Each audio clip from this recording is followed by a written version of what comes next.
ছাত্র সংসদ নির্বাচন নিয়ে আমরা বৈষম্য বিরোধী ছাত্র আন্দোলনের কথা শুনবো একটু শেষে। আমরা এর আগে ছাত্র দলের মনোভাব জানতে চাই, আপনারা কি চান ছাত্র সংসদ নির্বাচন নিয়ে? আমরা যেটি স্পষ্টভাবে বলতে চাই সেটি হচ্ছে 2019 সালে সর্বশেষ ঢাকা বিশ্ববিদ্যালয়ে ডাকসু নির্বাচন অনুষ্ঠিত হয়েছিল। সেটি বাংলাদেশে যে তিনটি জাতীয় নির্বাচন যেরকম ভোট ডাকাতি, ভোট চুরি, ভোট রাহাজানি হয়েছিল, সেটিও ঢাকা বিশ্ববিদ্যালয়ে ডাকসু তো সেরকম ঘটনা ঘটেছে। পেশিবাদী সেই ছাত্র সংগঠন ছাত্রলীগের সন্ত্রাসীরা আগের রাতে যেভাবে ব্যালট পেপার চিন্তা হয় সেভাবে আমাদের শামসুন্নাহর হলে সেই ঘটনা ঘটেছে।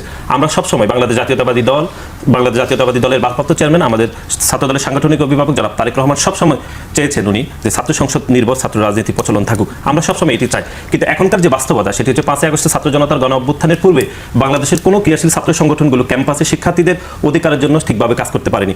বাংলাদেশে যে কটি ক্রিয়াশীল ছাত্র সংগঠনগুলো রয়েছে তাদেরকে পরিমাপ করা বা তাদের মধ্যে মেজারমেন্ট করা, শিক্ষার্থীরা বোঝার যে সময়টুকু সেটুকু নিশ্চিত করতে হবে বিশ্ববিদ্যালয় প্রশাসনকে। তারপরে আমরা মনে করছি বাংলাদেশের ছাত্র সংসদ নির্বাচন তারপরে হওয়া সম্ভব। কিন্তু এর আগে আমরা দেখেছি জাতীয় নির্বাচন আগে চান না ছাত্র সংসদ নির্বাচন আগে চান? এটি আমার কাছে খুবই ভিত্তিহীন এবং অযৌক্তিক একটি আলোচনা মনে হচ্ছে। আমি মনে করছি সেটি হচ্ছে যে ছাত্র সংসদ নির্বাচনের জন্য শিক্ষার্থীদেরকে পর্যাপ্ত সময় দিতে হবে। প্রত্যেকটি ছাত্র সংগঠনের বিষয়ে শিক্ষার্থীরা বোঝার এবং সুতরাং ছাত্র সংসদ নির্বাচন এটি তাড়াহুড়ো করলে শিক্ষার্থীরা ঠিক চয়েস তারা করতে পারবে না। আর নাসির ভাইয়ের একটা কথার উত্তর দিন। নাসির ভাই বলছেন যে হচ্ছে গত 16 বছর যাবৎ শিক্ষার্থীদের কাছে ছাত্র সংগঠনগুলো পৌঁছাতে পারেনি। আমি একইভাবে বলবো যে হচ্ছে গত 16 বছর যাবৎ আওয়ামী লীগের অত্যাচারের কারণে রাজনৈতিক দলগুলো জনগণের কাছে পৌঁছাতে পারেনি। তাদেরকে স্পেস দেন, সময় দেন, তাহলে একসাথে হোক। মানে হচ্ছে তাহলে জাতীয় নির্বাচনের জন্য সময় দরকার সেই চিন্তা করলে আমরা মনে করি বাংলাদেশে এখন সবচেয়ে ভালো পরিবেশ আছে ছাত্র সংসদ নির্বাচনের। এটা যদি 1 মাসের মধ্যে হয়, 1 মাসের মধ্যে ভালো, 2 মাসের মধ্যে হলো, 2 মাসের মধ্যে ভালো। ছাত্র সংসদ নির্বাচন ছাড়া আপনি ক্যাম্পাসগুলোতে যে অরাজক পরিস্থিতি তৈরি করার সুযোগ নিচ্ছে বিভিন্ন ছাত্র সংগঠনগুলো বা হচ্ছে বিভিন্ন ধরনের